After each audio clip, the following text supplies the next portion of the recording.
Hey, folks, it's Lindsay Huddleston with SPS back in the building with the SPS Edge.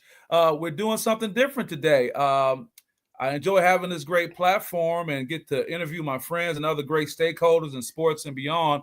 But someone I have a great amount of respect for and then just enjoy spending time with, whether virtually or in person, is Mr. Daryl Buchanan. And we are actually going to talk about his book signing that's going to be taking place on September 20th. And I look forward to having him on and talking. And then a little later in the show, we're going to have his actual publicist with Aquarius Books, Heather Buchanan, join as well. No relation. That's another conversation within itself. But I am happy to welcome my good friend, Mr. Daryl J. Buchanan. Daryl, how are you?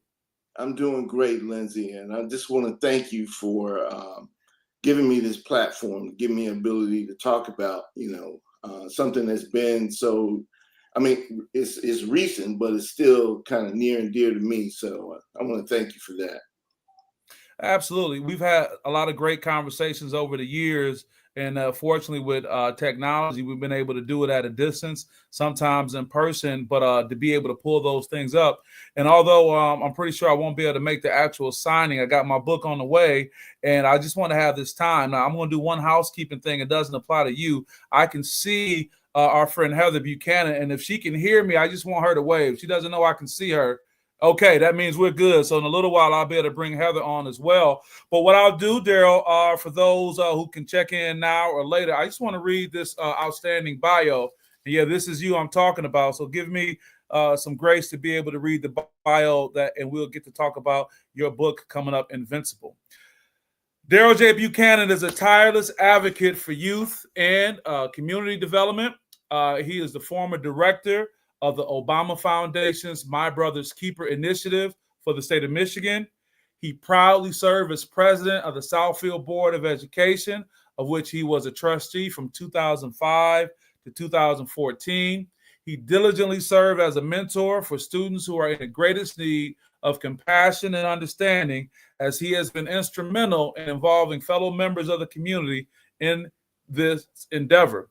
He co-founded a nonprofit, Transition Basketball of Michigan, using players' love of athletics to inspire them to achieve success in other areas of their lives.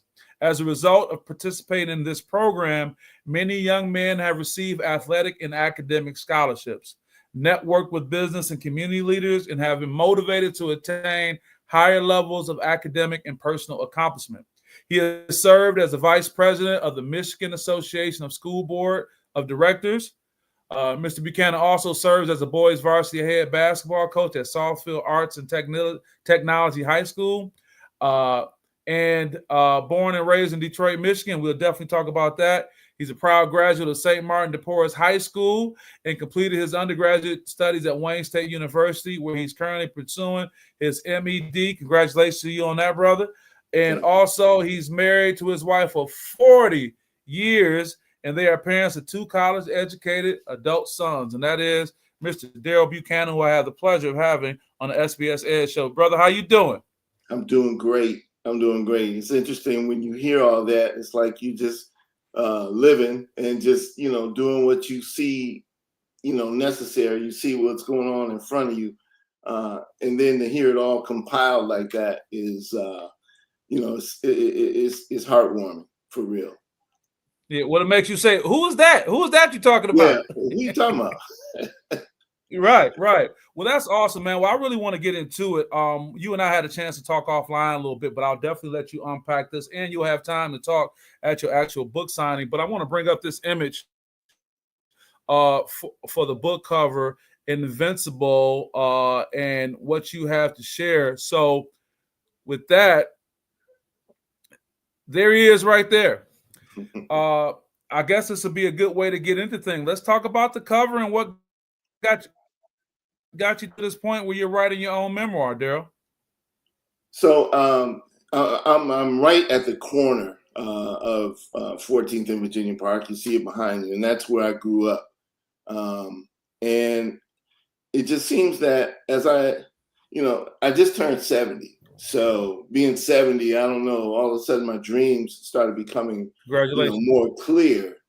And so I had just started compiling the dreams, just writing it down so I could remember myself. But as I'm remembering these events, I started putting a little more context to it.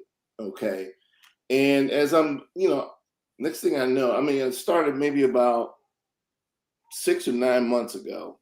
And I would just wake up, from a dream and just go and get on my laptop or my desktop here and just start typing out, what I remembered. And before I knew it, I had about 30 of these vignettes that I had put together from different, different times in my life. And I was having a conversation with our mutual friend, Grover McCants. And Grover said, "That's interesting, man. Why don't you send me that?" So I sent him a couple of them. He said, "Man, these are really good. Do you mind if I share them with somebody?" And I said, "No, man, sure. That's fine." He shared them with my now publicist, Heather Buchanan. And she told him, I want to meet him. So we met for lunch and we started, just, talking about how this all came about. And she says, you have more of these? I said, yeah, about 30 or, 35, something like that. She said, can you send them to me? Because what I'm seeing here is, what you put here is really a movie. I said, oh no, come on, a movie? Are you like, seriously? She says, yeah, this is a movie, but I want to release it as a book project first. And I was like, okay. And that's how it all began. And it was her enthusiasm that got me more excited about, the possibility that, this could become, a book. So, here we are. We met, I want to say in June, and, here we are now in July, in September, and we've got, a book coming out. So I'm just as amazed by it as anybody that knows me. They're going to say, you wrote a book? I was like, imagine that. You think about, an author of a book, right? You always think of a guy, with a pipe and a turtleneck and a tweed jacket on, and it's like, that ain't me, but, it's my story though. And I was just, pleased to be able to not just have the recall, but the recall and the interest from a publicist, as renowned as Heather Buchanan is, to say that, my story is worth telling. Let's see, we got a question. Where can you purchase it? We said we're going to be really organic with that. Say again. Yeah, go ahead. I'm just seeing a question popped up on the screen. This is new for me, so. Yeah, I said I was going to be organic, but they're getting right to it. They want to know where you can purchase the book, and I know we got some things we'll talk about. I think that's a great opportunity to bring in your publicist that we're speaking on, Ms. Heather Buchanan, who's standing by, and I'm going to bring her in right now to be able to add. Heather, how are you? Hello, everyone. Hi. Hey, cousin. Hey, cousin. Yeah, you don't know the backstory about us having the same last name. And we're trying to find out if we're related. I know, he was telling me that. Really Go figure that it happened like that. Yeah, it was amazing. And well, Heather, I'm definitely going to get into. Yeah, go ahead. No, go ahead, please. Oh, no, I was just going to say, when we met for the first time, we ordered the exact same lunch. Down to the detail. Right. It was wild. So I said, okay, we're cousins. Something's happening. Well, that's a good thing. Well, Heather, I'm definitely going to get into some things about the book, but while we have you here, we had a great question from Royce Geringer, if I'm saying the name correctly. Mm-hmm. Yeah, can you give us some background about that? And while we're doing it, I'm going to put up some information about the actual event itself, the book signing that's taking place on September 20th. That's up right now, but can you kind of take us through what the purchasing experience is going to be like, as well as us having absolutely. Yeah, so great for you to post the flyer for the event. There's an event next Saturday, his first event, the first of many, and it's a book signing. So that is the first place you can get the book. But right now, today, right now, you can get the book. As you see on the flyer, you can contact us through Cash App. My name is there, $ Heather BG30, or you can just call, and where the book is also on Amazon.com. So you have 3 or 4 ways to get the book, and we have it ready. And it's going to be at several. And one other question I have. Okay, no, I heard you say one other question I have. Just talk about your actual company itself, so people can get an idea of who you are, what you have been accomplishing, and how fortunate Darryl is to have such a great resource in you with this project. Yes, thank you. I'm just so glad that we met as fellow Detroiters. But I founded Aquarius Press in Detroit a little over 25 years ago. And at the time, it was to publish writers that were underrepresented, mainly Black writers, but you know what I mean, writers that usually wouldn't get a chance. And it started out locally. I published a lot of Michigan area writers, Detroit writers, of course. And then over time, it grew into a national thing. And I'm so very proud that we're like the leading Black publisher in the country. So I'm very honored to be able to say that, and I keep working hard, and it's meant so much to me. So we've been in business for over 25 years. So when I came across Darryl, I just instinctively knew as a publisher that this message of his needed to get out. And the other thing is, in my 25 plus years of publishing people, I never seen a work that was so organized and so well written. So readers will really appreciate Darryl's writing style. He's an excellent writer. It was just flawless, and it just poured out, and he's a great storyteller. He makes every story about his life so engaging that you just can't put the book down. It's a Catholic school education. I'm not surprised, Darryl. You can't even argue that, can you, huh?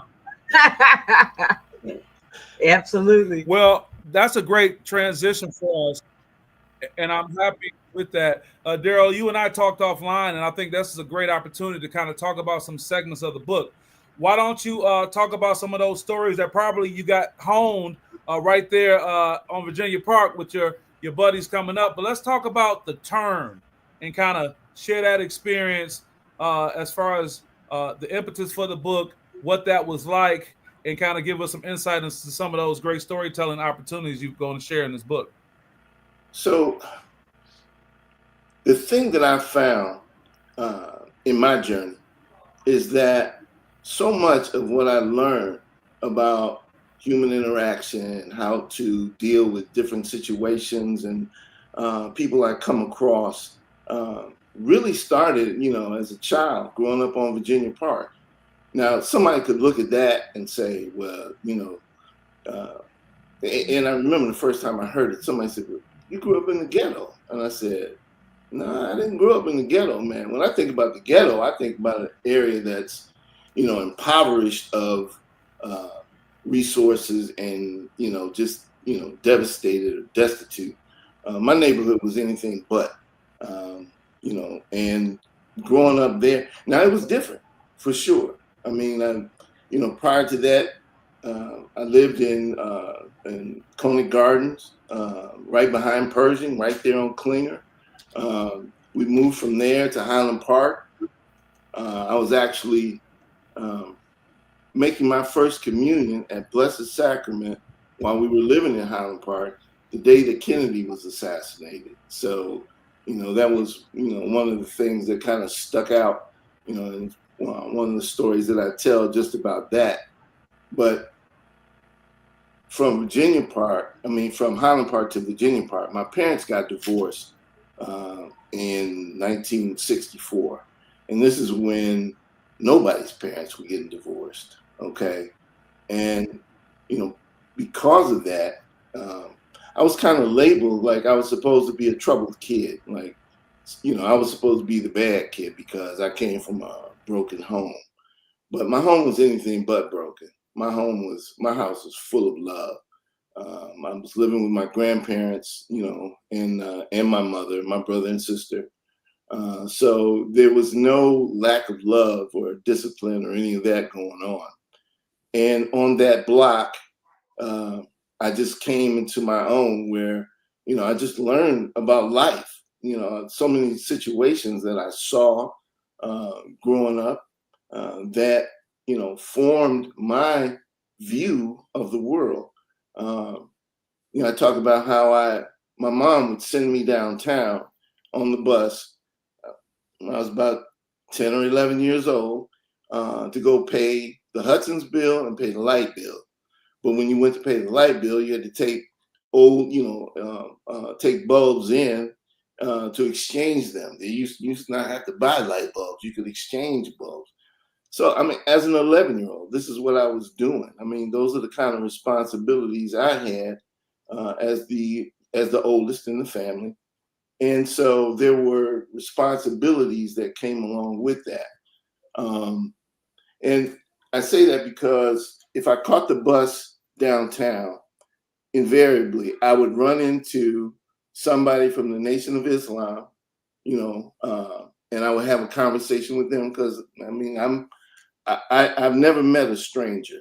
Okay, anybody that knows me knows that I'm an introvert, but I'm also extremely outgoing in certain situations. So I would have these conversations with brothers from the Nation of Islam, and they would tell me how to take care of my body and things like that. And then more than likely I'd run into somebody from the Black Panther Party, and they would be schooling me on how to handle myself in the neighborhood, because then as a lot of us who grew up in that time, we had to deal with the Big Four.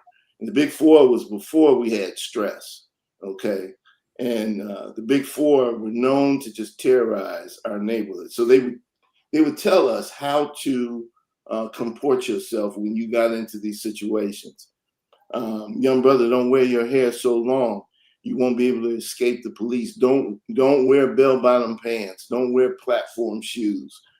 Things like this that, it amazes me when I look at kids nowadays and they call themselves thugs and they're wearing their pants, hanging off of their behinds and their shoes not tied. And it's like, how are you going to be a thug, brother, and you can't get away? But that's for another conversation. Right. But going through all of that, and the confrontations that I had growing up in the neighborhood, because, we dealing with colorism and all the other things. So I'm a light-skinned Catholic school boy growing up on the West Side. So I had more than my fair share of bouts, okay? I think I had enough bouts to qualify to be a welterweight contender. But, that's just how it was, right? You'd see me fighting on my way to school because I had to go by Thurkle Elementary right there on 14th and South LaSalle Gardens. I had to go by Thurkle in order to get to my school at St. Agnes. So there was a lot of, confrontations that I had to deal with growing up. But you asked me about how that related to the turn, because we talked about that. So here we are so many years later, I'm coaching, right? And I'm coaching and I'm on the school board here in Southfield. So I have a certain profile out here. So people don't know me as Daryl Buchanan from Virginia Park. They just know me as, Coach Buchanan and, Trustee Buchanan. So they're used to seeing me speaking in certain venues and, doing interviews and things like that. So I'm coaching my, one of my teams. I had, at any given time, I had 5 different teams. And so this group that I love them dearly, they are very successful. So we made it all the way through to Sunday. That's how the tournaments go, right? And, typical, we win, we take our trophy, and then, we're on our way back. Well, the boys were extra that day, and they were very rambunctious in the back of my van. And while they're doing all this talking, I missed the turn that I normally took to get back on 696 and come straight back out to Southfield. We're playing out in Harper Woods. We're at Harper Woods High School. And so I missed the turn. I said, oh, what the heck? I'll just go out 94 and just come up on the lodge. Well, in between there, they started like lightning to me. And I was like, oh, whoa, wait a minute. Oh, coach, you soft. You ain't been through nothing. You don't know nothing. I was like, oh, okay, all right. So I get to 94 in the lodge, and when you're going north, the first exit is West Grand Boulevard. So I get off on the boulevard, and they're like, hey, coach, where we going? Oh, you'll see. So start going down the boulevard, right? Go past the hospital, go past Motown. They're like, Motown, yeah. They're like, we've never been over here. I said, I bet you haven't. Okay. So then when I turned down 12th Street, Rosa Parks now, and started going down, toward Virginia Park, they were like, okay, coach, what's going on? I said, you'll see in a minute. And the whole time I'm just praying, please, please, please let my boys be sitting out on the stoop like they normally do. And don't you know, when I turned the corner, Mookie and them was sitting on his front porch like they always did. So I love it. He was posted up. I pulled up in front of his house and I just stopped in the middle of the street. So, these are my guys, and they just kind of like, whoa, what's going on, when they saw me just stop in the middle of the street, because my van is black and you really couldn't see in the side windows. But I opened up the doors on both sides and got out. When they got out and they saw it was me, they said, oh, Dave, what's up, man? They came running out to the car. We dapping each other up. And I just turned to them. I looked, I said, man, these little jokers over here, man, talking about I'm soft. And they got right into character, man. I mean, they jumped right. They got up in that van, and I saw them boys trying to climb out the back. I mean, they were trying to go into the back, into the cargo area of the van. And I was like, I just stood there and watched. I was like, mm-hmm. So, after I said, okay, that's enough. And then I said, hey, look, man, I got to get these boys home, get them fed. And, and I thank Mookie for doing that. And that's probably the last time I saw him. But I got back in the van and told them. Let me just ask this, and I can appreciate. Let me just ask this though, Daryl. That's what I was going to ask you. What was you telling them, and what was the importance of that for somebody who just may say, why would Mr. Buchanan take the young people off the beaten path? I know we may pick up on it naturally, but talk about what the conversation with the boys was like, but also just kind of tell me why that was important. The most important thing was they made a judgment about somebody not knowing their journey. They didn't know, where I came from or anything else. And something I used to say, at student hearings and everywhere else, it's like, look, y'all got this confused. I grew up on 12th Street. I didn't grow up on 12 Mile Road, okay? There's a world of difference between those two locations. So I really just needed them to understand that, you lived through the privilege of all the struggle that those of us before you went through, so you could be here, okay? So while you calling me soft, right, you need to understand that your version of hard or gangster or thug life ain't nothing like what I really went through, okay? I mean, I've seen it. I've seen people get shot. A guy got shot right on my front lawn, when I was growing up. So, when I got back in the van and started, going down the street, they were dead silent. All that jaw jacking and hee-hawing they was doing earlier, they wasn't doing that now. So I pulled up and I said, this is my house right here, okay? I said, let me explain something to you. Don't ever underestimate any man or anyone in your life, okay? You don't know their struggle. You don't know their journey, okay? And you didn't know mine. Okay. It's not about where you start. It's about where you finish. You're seeing me, as I made my journey, and now you're seeing me at this point, but you don't know where I came from and what it took for me to get there. And that's the beauty of the book, and really about the beauty of growing up wherever you are. Okay, there are lessons to be learned regardless of whether it's in a classroom or on the street. It doesn't matter. I mean, if your mind is open and you're paying attention, you're going to learn a lesson. Can I interject something? And I want to transition, and I want to get you ready for this next thing, because you kind of mentioned the irony of going through your Catholic experience, and you remember vividly the assassination that took place during that time. And ironically, I'm looking at CNN, and they're talking about Charlie Kirk being assassinated today.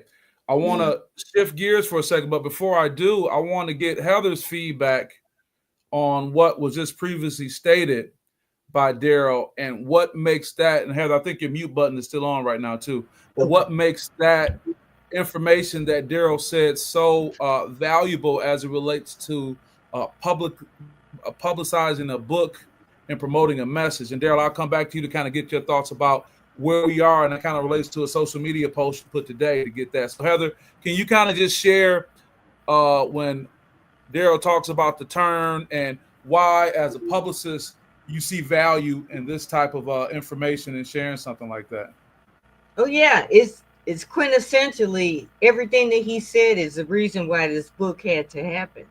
The power of the message and those life experiences and things. Only somebody like him could transmit that in a way that young people will understand and appreciate. So it's just so critically important, and particularly at this time.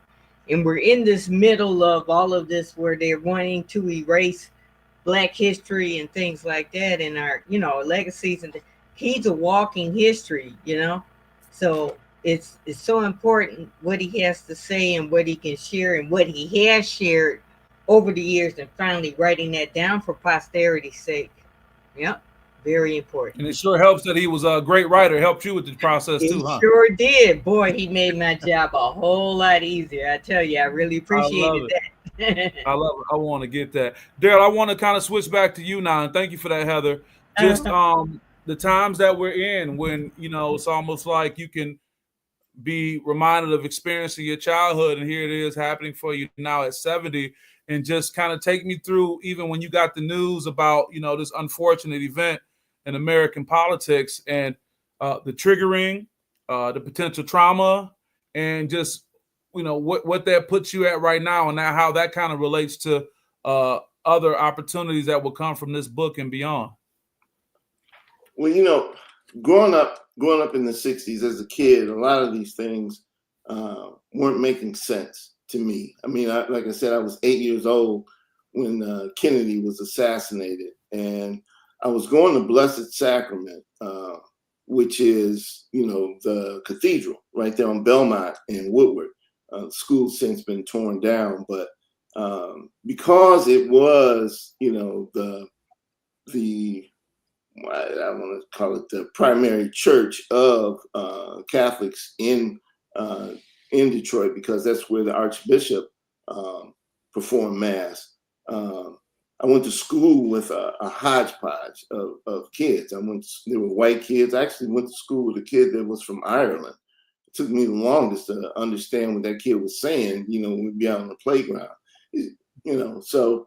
but there were Chaldean kids, and which I didn't know that, I had to learn that, there were Arabs who were Catholic, okay, and that's who Chaldeans are, and Filipino. So once that, we were actually in the church, and a nun came in and told all of us to get on our knees and pray because the president had just been killed. And, that kind of thing just sends little kids. I mean, it's like, what does that mean? Somebody killed the president? How does that happen?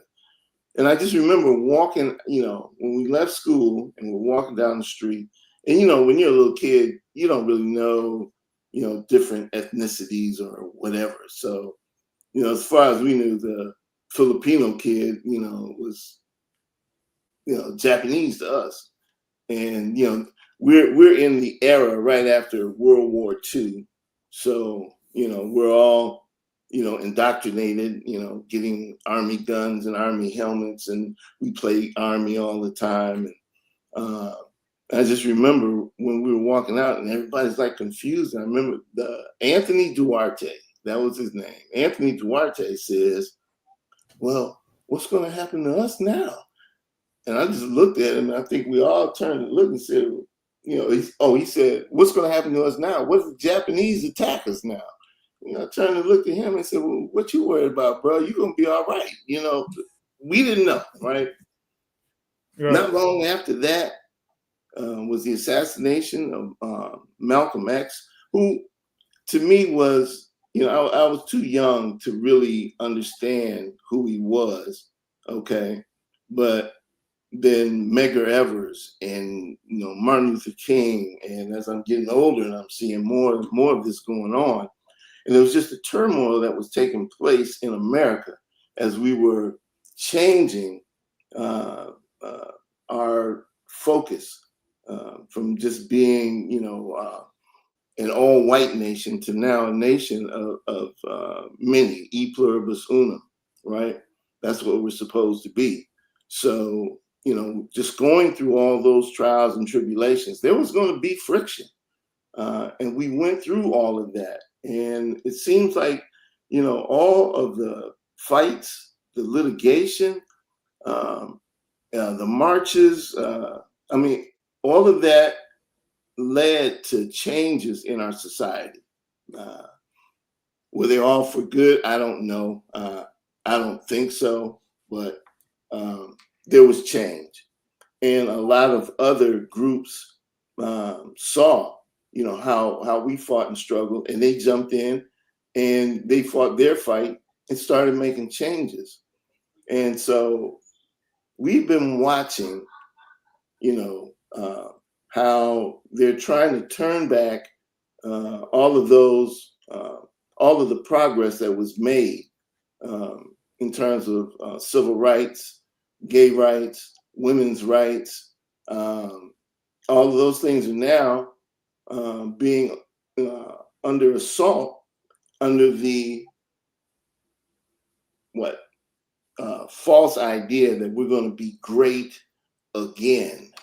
See, it's the again part that's the most disturbing, because again means that we're going to eliminate, you know, the advances that have been made, and we're seeing that happen, you know, on a daily basis, and they're doing it with with a rate of speed that I've never seen. I've never seen things just be assaulted like this with no pushback, so now we're seeing some of the same vestiges of that era. The violence in particular is being revisited upon, you know, people now, because power is not ceded. Nobody just gives up power.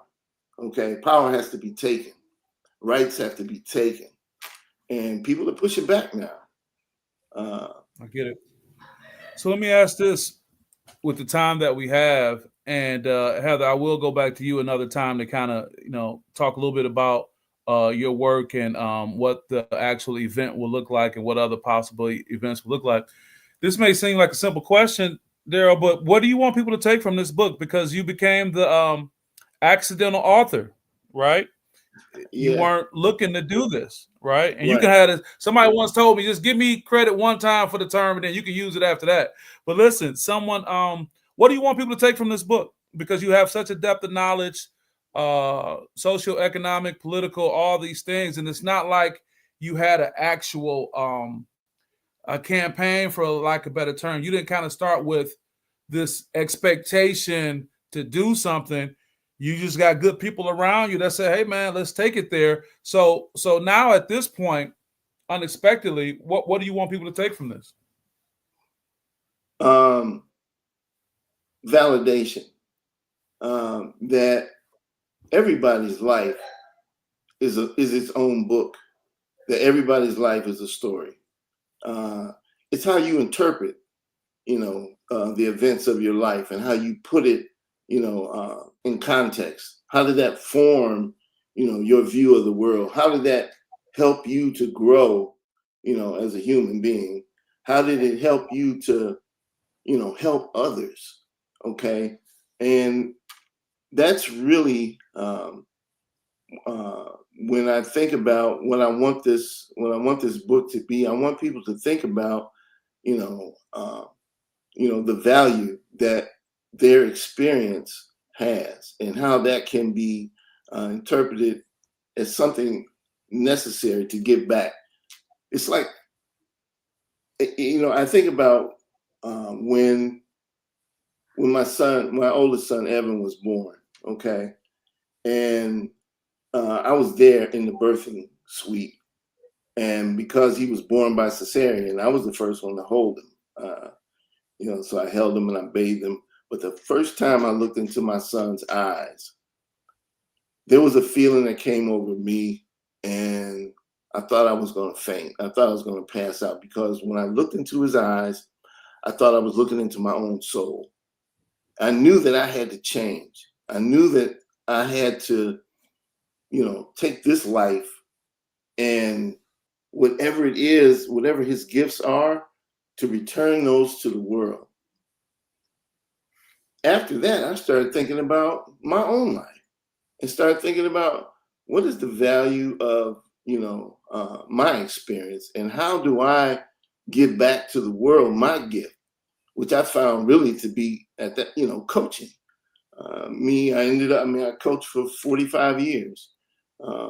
And that became my ministry. And so it's just how certain things impact you and lead you to another stage in your life. So, when I was young, I was coaching before my son was born. And I was a, young coach, and I just wanted to win games. I just want to prove myself as a coach, and, but once he was born, and then my second son, I started realizing, the power that I had as a coach, and that being my gift, and how my gift could enable me to give back in ways that I hadn't imagined. I'm proud to say, yes, I've had some NBA players that played for me, and they're full-grown men. I mean, you know them. They're your age, right? And they can call me anything they want to call me right now, but they call me coach. Okay.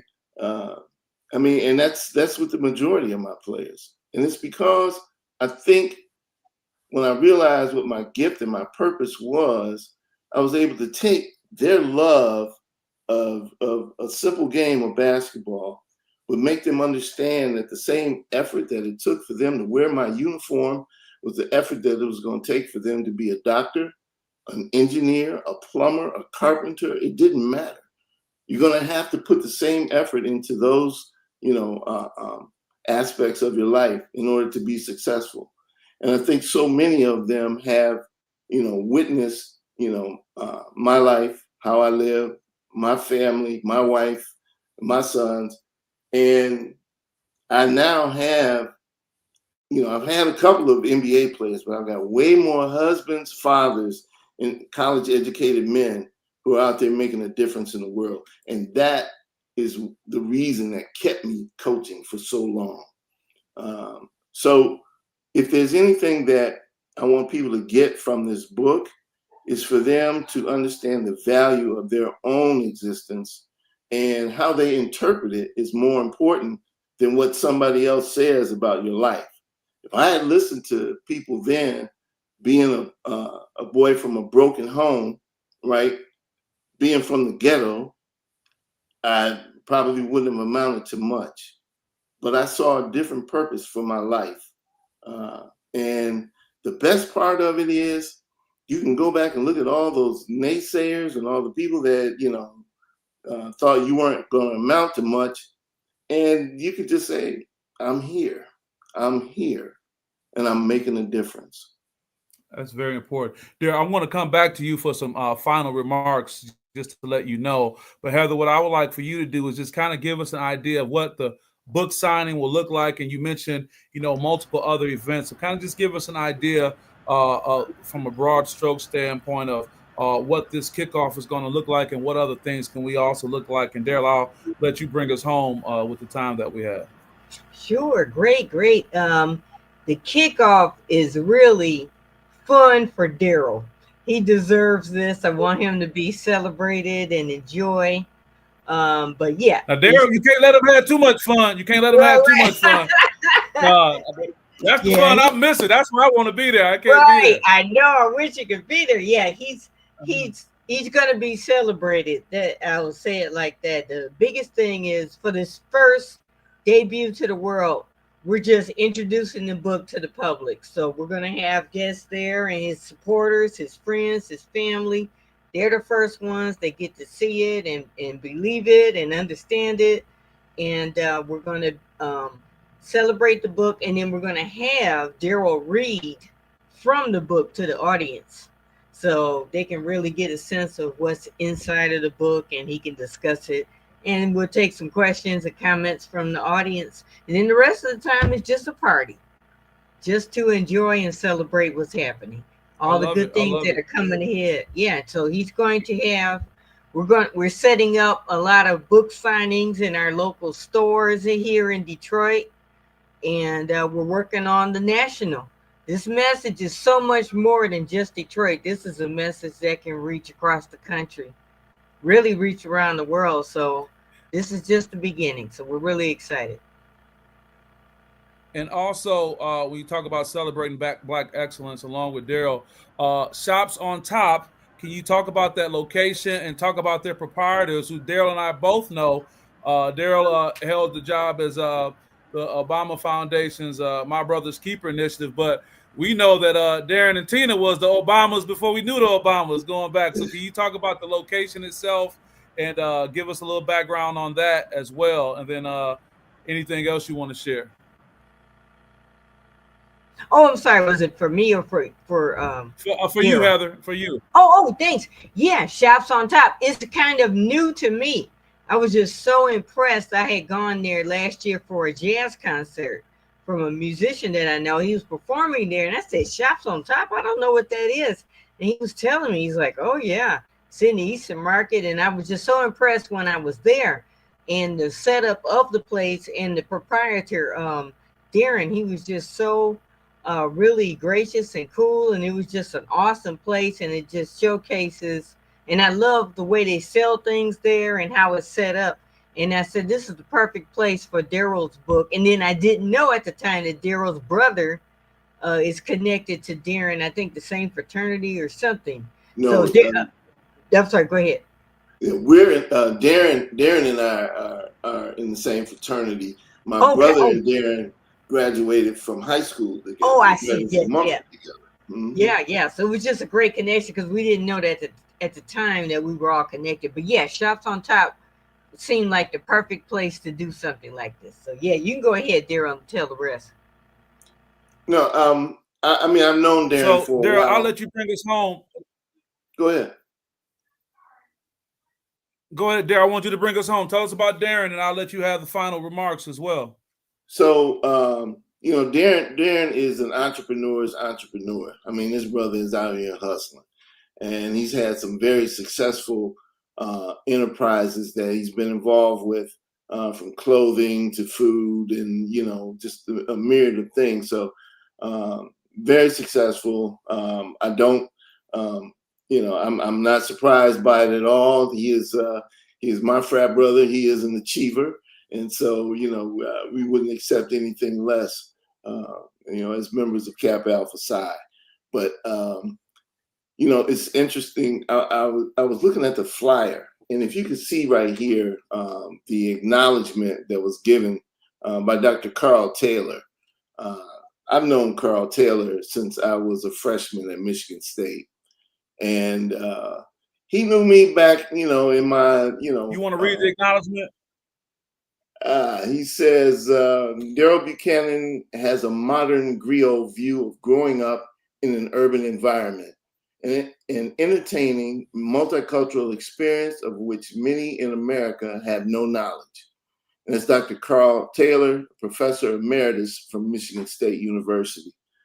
Carl was a graduate student when I was there, and a lot of us took his class to help him with his research as he was pursuing his doctorate.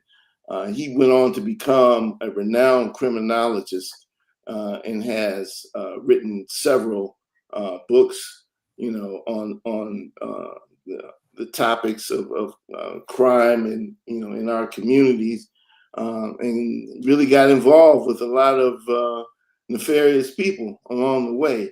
But he's never lost his scholarly edge. We actually connect on the whole 12th Street experience. And you know how it is growing up in Detroit, how, they talk about 6 degrees of separation, whereas in Detroit, it's probably 2 or 3. And especially with us both being, in 48206. So we knew quite a few people together. But the funny thing about that, like I said, he knew me as a young man. And so my oldest son, Evan, attended Michigan State as well. And so I go up there for homecoming, and we're hanging out in the hotel with all the Black alumni. And I introduced him to Carl. And so they sat down and started talking. And so I got up and I just like, okay, I made the intro and I'm gone. I come back about an hour later and they're still sitting there talking. But this is my son. He says, Dad, I got, this is Friday of homecoming week. He goes, Dad, I still got some work I got to do, so I'm gonna head back to my room and get this work done. But I'll see you tomorrow at the game. And I was like, oh, okay. And Carl was sitting there and he said, man, your son is amazing, man. I mean, I got to have him in my class. And I was going, well, Carl, he's in the business school, so I don't know if he's ever going to take any social sciences, but I'll let him know because it's an easy A, really. So we sat there for a minute. Then Carl looked back at me again. He said, hey, man, are you sure that's your son? I just said, man, look, I married a smart woman. So, and that's one of the first things that you have to, realize that, your choice of mate is got a lot to do with, how you advance, through your life. So, but yeah, it's really been interesting how, the combination of street knowledge and classroom, I actually call I refer to it as the University of the Avenue. Okay, Virginia Park University is where I started. Okay, and then before I got my formal education, I was well schooled on VPU for sure. And so those are the things that I really want people to understand and not devalue your experience based on where you came from. That's not important. It's what you do with it. It's what I would tell my kids, we lose a game, okay? We lose a game and you tell them, hey, it's you win, you lose, okay? You signed up for it. It's the same thing. You win a game, you lose a game. It's really, we're on a different side of a different outcome, right? But you signed up for this when you came in. In life, it's not about what happens to you, okay? Because things are going to happen. It's how do you react? What do you do next? That's the most important thing. See, I've seen where things would happen to people and they would be devastated by it and can't recover. But I believe that if you can look up, you can get up. And that's always been my mantra. If I can look up, I can get up.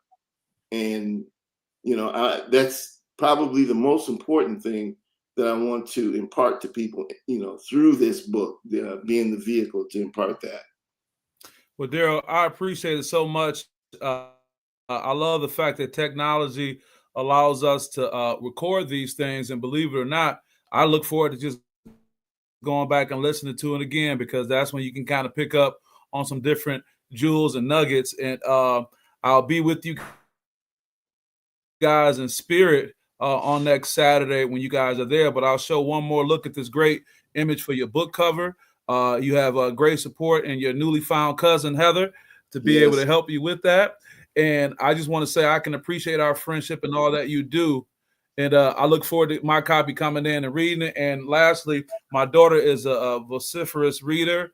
And at 13, I'm going to hand it to her as well, so she'll be able to get some more insight. She can read about, the Wild West and the Victorian days, but she can learn about VPU and coming up in the city that her daddy's so proud of. So with that, Daryl, thank you so much, man. I want to wish you the best. Heather, it's been a pleasure. And anyone who gets a chance to watch this, make sure you go support this great opportunity with the book Invincible. And I'll wrap this up, but if you guys can just stay on the stream a little bit, I'll be able to follow up with you in a moment. But with that being said, this is Lindsay Huddleston with SPS, and we'll see you guys next time.